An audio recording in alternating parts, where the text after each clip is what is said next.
इतिहासाचें पयलें पुस्तक. चॅप्टर 22. तेन्ना दाविदान म्हणलें, हें सर्वेस्पराचें घर जातलें आनी उलपायलोलें बलिदान भेटोवंक इस्रायला खातीर ही वेदी जातली. देव मंदीर बांदूंक तयारी.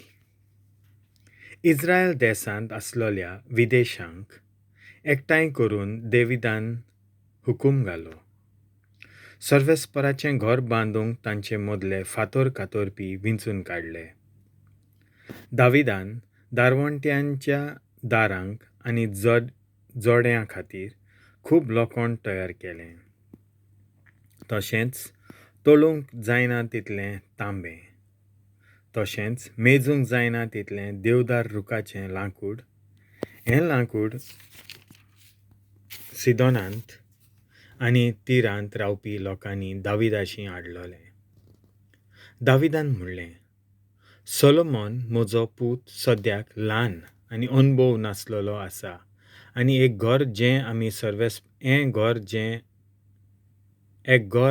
आमी सर्वेस्पराक बांदतांव तें व्हडांतलें व्हड बांदार जावंक जाय.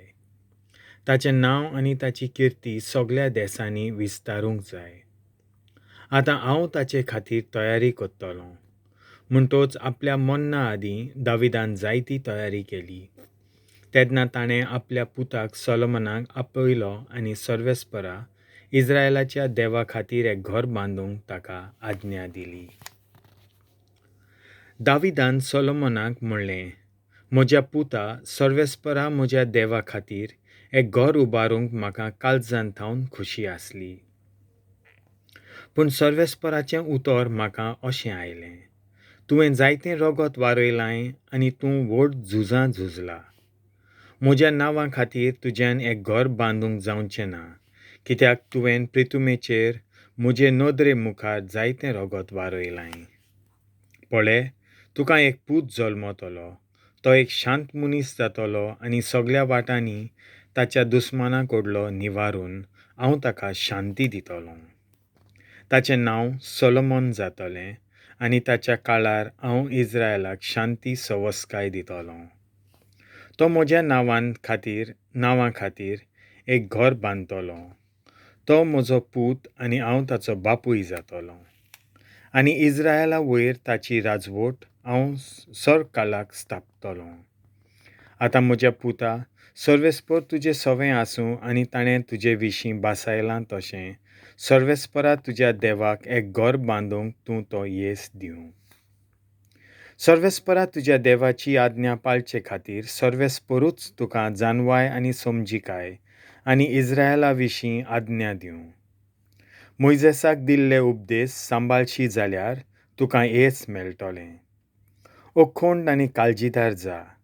भियेनाका, न्हय म्हूण निराशी जायनाका.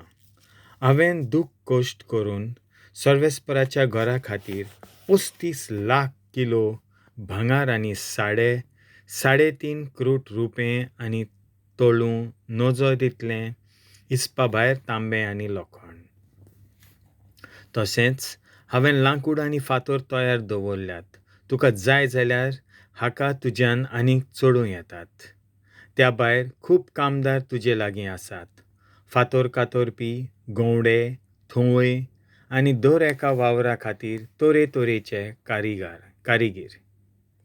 तशेंच भांगार, रुपें, तांबें आनी लोखंडाच्या काम करप्यांचो हिशोब ना. तूं ऊठ आनी वावराक लाग. सर्वेस्पर तुजें सवें आसूं. उपरांत दाविदान सगळ्या इस्रायलकारांच्या मुखेल्यांक आपल्या पुताक सोलोमोनाक आदार दिवंक हुकूम दिलो.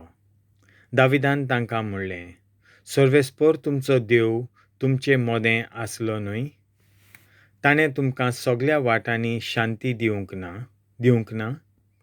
ताणें ह्या देशांत रावप्यांक म्हजे आधीन केल्यांत. सर्वेस्परा आनी ताचे पोरजे मुखार आख्ख्या देशाचो ताणें ताबो मेळयला. सगळ्या तुमच्या काळजान आनी सगळ्या तुमच्या मनान सर्वेस्परा तुमच्या देवाक सोदात.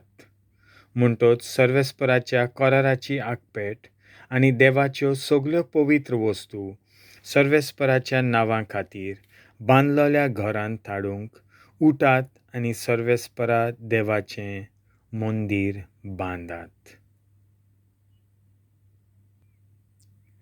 देवाचें उतर हें.